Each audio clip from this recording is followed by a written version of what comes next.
కాంగ్రెస్ గెలవాలంటే ఈ ఒక్క పని చేయండి. తెలంగాణలో తక్కువ సంఖ్యలోనే ఉన్న కీలకమైన సామాజిక వర్గంగా గుర్తింపు పొందిన వాటిలో కమ్మ సామాజిక వర్గం ఒకటి.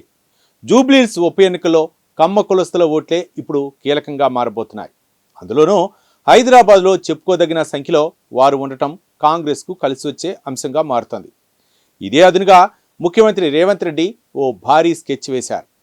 ఆ వర్గం ఓట్లన్నీ పెద్ద సంఖ్యలో కాంగ్రెస్కు పడే ప్లాన్ వేశారు. మంత్రి తుమ్మల నాగేశ్వరరావును రంగంలోకి దింపి ఆ ప్లాన్ను ఇంప్లిమెంట్ చేశారు రేవంత్ రెడ్డి.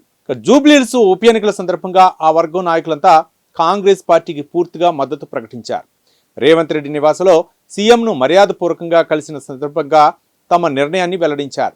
ఈ సందర్భంగా అమీర్పేటలోని మైత్రీవనంలో మాజీ ముఖ్యమంత్రి ఎన్టీ రామారావు విగ్రహాన్ని ఏర్పాటు చేయాలని వారు సీఎంకి విజ్ఞప్తి చేశారు. దీనికి సీఎం కూడా సానుకూలంగా స్పందించడం విశేషం. అలాగే నామినేటెడ్ పదవుల్లోనూ కమ్మ సామాజిక వర్గానికి తగిన ప్రాధాన్యత ఇవ్వాలని వారు కోరటం, అందుకు కూడా సీఎం రేవంత్ రెడ్డి ఓకే చెప్పడం చకచకా జరిగిపోయాయి. జూబ్లీహిల్స్లో కాంగ్రెస్ అభ్యర్థి నవీన్ యాదవ్ను భారీ మెజార్టీతో గెలిపించేందుకు తాము సంపూర్ణ సహకారం అందిస్తామని వారు హామీ ఇవ్వటం ఈ ఎన్నికల్లో కీలకంగా మారుతోంది.